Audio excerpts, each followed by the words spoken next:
Hi guys, just wanted to update you on that truck. It's been a while since I've done a video on it, and I told you I'd update you, but I still haven't. So here we go. This is the 466, so 466,000 mile truck. This is the one that had the head redone on it.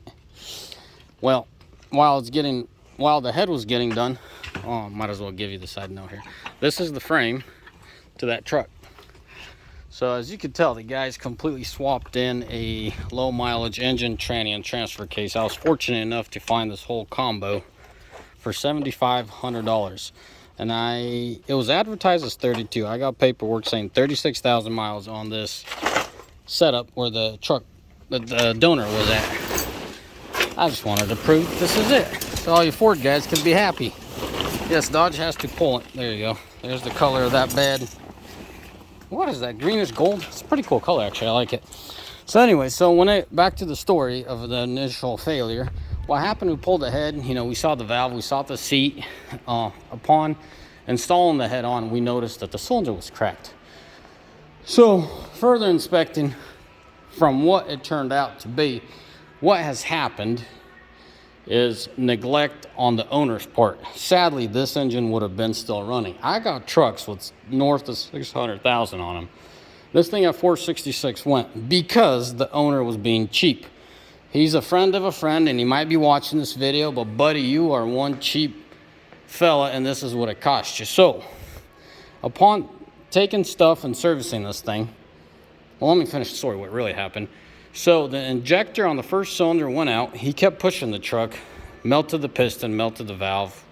Anyways, cylinder one's toasters. When I started servicing this thing, and just curious what has happened, this truck was running I call it cheapo Napa filter. I don't run those filters, especially not in the winter. When this happened, he was somewhere in the cold winter. So when we pulled that filter out, I wish I still had it around here somewhere. It was plugged and it was twisted because it was shrunk. Like, it was jacked up. Something else. I thought they serviced this thing just out of curiosity a couple days ago. So it had shrunk, clogged up the filter. Somehow he jacked up his injector, but the worst part is him being cheap on his service wasn't the worst part. The worst part is he kept pushing it with the bad injector, and that took out the engine. So I wasn't going to go rebuild this engine at 466, right? You have all these things. You got trannies where we've concluded that they go at about 550. We just did another tranny. I got to do a video on them. So those Aisin trannies, they go at about 550 to 570. It just seems like that's their number. Second gear starts burning up because it burns so much in second gear when they're taking off. That clutches give out. But let me stay focused. So I got the setup that I showed you in the other building, not the other building, right outside the building, for 36,000 miles on that whole combo. Is a deal at $7,500. I mean, you can tell this thing, sorry guys, I'll be here just for a minute.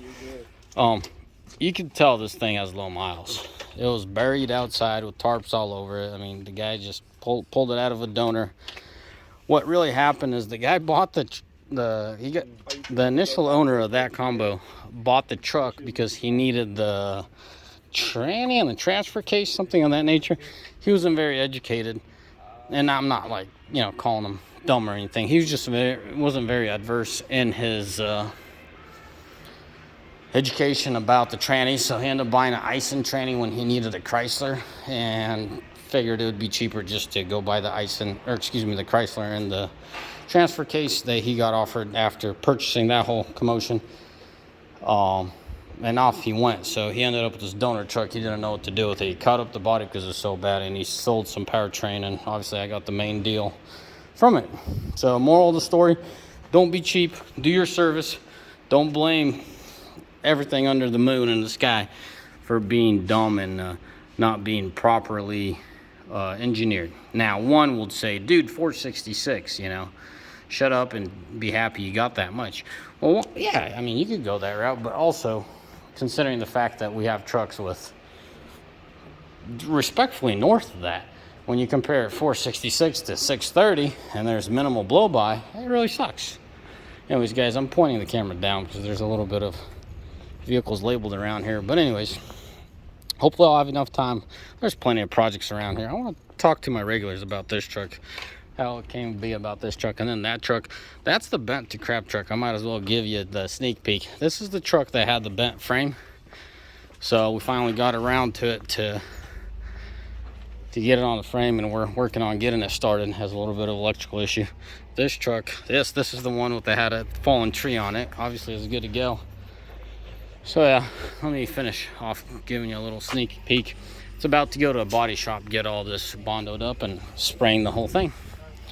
So anyways, boys, as always, may the Lord bless you, and may y'all have a mighty fine day. And I'm curious to see what the heck's in here. Oh, a bunch of junk. Well, by the way, I did not purchase this truck for myself. I helped my father purchase this truck, and I'm helping him restore it. He's not going to be too far into it. You know, you could take it for what it is. Some people will be sketched out about the mileage, about being 466. But for me, being a truck guy, I'm fine with it. The rear end's done on that truck. The suspension, meaning the ball joints, that's all the suspension work those 4 gens need. Ball joints been recently done. The fan clutch on this engine was done, but you know, we'll make sure everything's nice and spiffy. Truck's good to go, especially with the transfer case and the tranny being at, you know, 36 in the engine. So yeah, boys, as always, may the Lord bless you, and may y'all have a mighty fine day. I know this video wasn't for everybody, but for my regulars, here you go.